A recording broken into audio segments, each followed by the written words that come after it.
விமர்சிக்கிறோம், தூக்கி போட்டு மிதிக்கிறோம். பெரிய கூட்டணி வரப்போகுது. அவர் வராரா, இவரும் வராரு, இவர் வராரா, அவரும் வராரு. ஜனவரிக்கு பிறகு தமிழ்நாட்டில் பெரிய கட்சி பூரா வரப்போகுது. நாங்க ஓஹோ நம்ம கூட பெருசாக போகும் போல இருக்குப்பா, பெரிய கூட்டணியை ஃபார்ம் பண்ணி வர போல இருக்கு அப்படின்னு பார்த்தா, நேற்று வரைக்கும் இவர் கூட சேர்ந்தா தூக்கு போட்டு சாவதுக்கு சமம்னு சொன்ன டிடிவி எடப்பாடி கூட சென்டாப்ல. தேமுதிக லெப்ட்ல கையை காட்டி ரைட்ல இண்டிகரை போட்டு ஸ்ட்ரெயிட்டா போய்கிட்டு இருக்கு. அதுவும் போகல, செங்கோட்டையன் போயிட்டாப்ல. அடுத்து ஓபிஎஸ் தென் மாவட்டத்தில் அவருக்கு பயங்கரமான செல்வாக்குனாங்க. அவரு அண்ணன் இபிஎஸ் அழைத்தால் நான் அப்படியே வந்துருவன்ட்டாப்ல, குளிக்காம கொள்ளாம கிளம்பிடுவன்ட்டாப்ல. முடிஞ்சு. இப்போ யார் கூட கூட்டின்னு பார்த்தா, நம்ம ஊரில் பார்த்தீங்கன்னா கடைகளுக்கு காலை 8 மணிக்கு வந்து சாம்பிராணி போடுவாங்க பார்த்தீங்களா?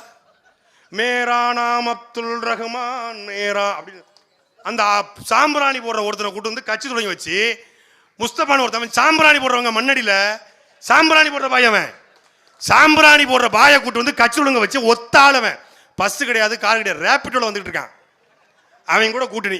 உன் நண்பன் யாருன்னு சொல், நீ யாருன்னு சொல்ற மாதிரி, நீ யார் கூட கூட்டணி வச்சிருக்க தெரிஞ்சிச்சா லட்சணம்?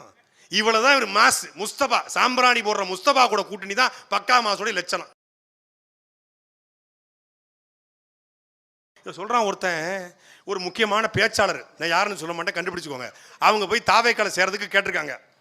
அவங்க நான் நல்லா பேசுவேன், பயங்கரமாக பேசுவேன், எனக்கு வந்து அந்த பகுதியில் பயங்கரமான மக்கள் செல்வாக்கு இருக்குன்னு கேட்டிருக்காங்க. ஏங்க எங்களுக்கு பேசி தளபதியை கொண்டு போய் சேர்க்கணும்னு அவசியம் இல்லை.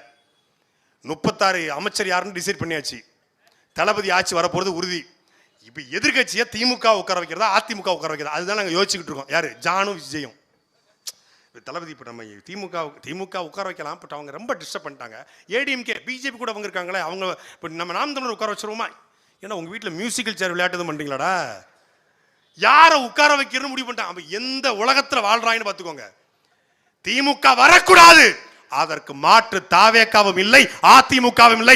அதற்கு ஒரே மாற்று, திராவிடத்திற்கான ஒரே மாற்று தமிழ் தேசியம் மட்டும்தான். கருணாநிதி பிள்ளைகளுக்கு ஒரே மாற்று பிரபாகரன் பிள்ளைகள் மட்டும்தான் என்பதுதான் இங்க இருக்கிற ஒரே ஒரு வாய்ப்பு, ஒரே ஒரு ஆப்ஷன்.